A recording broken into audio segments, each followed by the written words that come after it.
going on, vinyl community? Welcome to another video with the Record Spinner. In today's video, I am going to be discussing the process of direct metal mastering, otherwise known as DMM.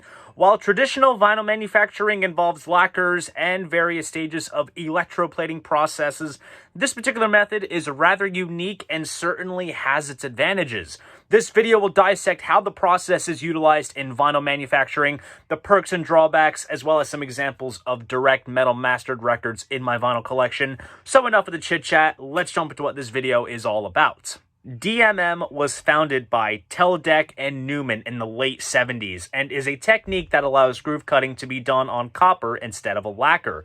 This process enables grooves to be cut with higher frequencies using a specialized diamond stylus, which is a major advantage because with traditional lacquer cutting, there can be cases of sibilance coming across in the higher frequencies depending on the type of cartridge/stylus one uses in their setup. They were also responsible for creating the VMS 80 series lathes, which were built specifically for DMM groove cutting. Within traditional vinyl manufacturing, large-scale vinyl releases will go through a 3-step process, and small runs will go through a 2-step process. But with DMM, you only have to go through a 1-step process. While working with lacquers, you would create a father, then the mother, and then a stamper. Or you would create a father and then turn that into a stamper. With DMM, the copper disc already serves as the mother in a 3-step process, and then you create your stampers right from the disc. This type of method is also utilized by Analog Productions and their ultra high quality record, otherwise known as UHQR, as well as Mobile Fidelity Sound Lab and their ultra disc 1-step record, but they use traditional lacquers when it comes to the groove cutting. Regardless if it is a high-end audiophile release or just a standard release, utilizing a 1-step process does eliminate surface noise that can occur while proceeding with the electroplating multiple times, and you're also getting a much more detailed kind of sound, so noise reduction is a major advantage to DMM.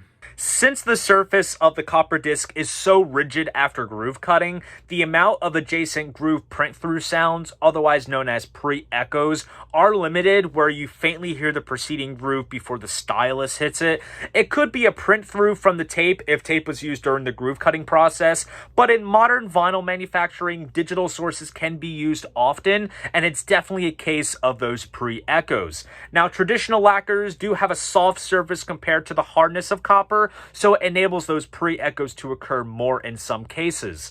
And also, the original modulation details in the grooves are much better with DMM, especially if it's a quieter passage of music that all of a sudden goes into a louder passage. The improved transient and linear phrase response provides a bit more stability and depth of field in the stereo image. The major drawback from DMM is that so much attention is given to the higher frequencies that some of the low ones are missing, and one can say that at times they can come across as being rather harsh sounding. This isn't so much the case when Analog Productions or MoFi use the 1-step process because they are working with lacquers, and when you work with traditional lacquers, you're able to get more of a full-body dynamic recording. I'm a firm believer that if an album is recorded and engineered right to the EQ that it is needed to give off certain frequencies, that the way it is mastered for vinyl doesn't do any differences. Like any technology adventure, it is improved upon with time to correct the faults that have occurred during the first trials. DMM started to become utilized more in the early 80s when labels such as EMI would exclusively use DMM for their vinyl releases. When vinyl was fading out of prominence in the late 80s and compact discs were emerging, the VMS 80 lathes were modified to allow for groove cutting to be done on lacquers, which had become sort of the industry standard since many facilities weren't able to process DMM masters. As of right now, there are currently up to 7 DMM cutting facilities, all based around Europe, one of them being included at Abbey Road Studios. And interestingly enough, the last DMM cutting system that was in the USA was sold at auction to the Church of Scientology in 2005. Now, how can you tell if you have a DMM pressing? 2 ways. One is from a marketing standpoint, and they will take the DMM logo and plaster it on hype stickers of releases. Or if you look in the dead wax of an album, you will see DMM etched, which obviously indicates that the process was used. Some examples of DMM pressings in my collection are the obvious Rush Mercury reissues.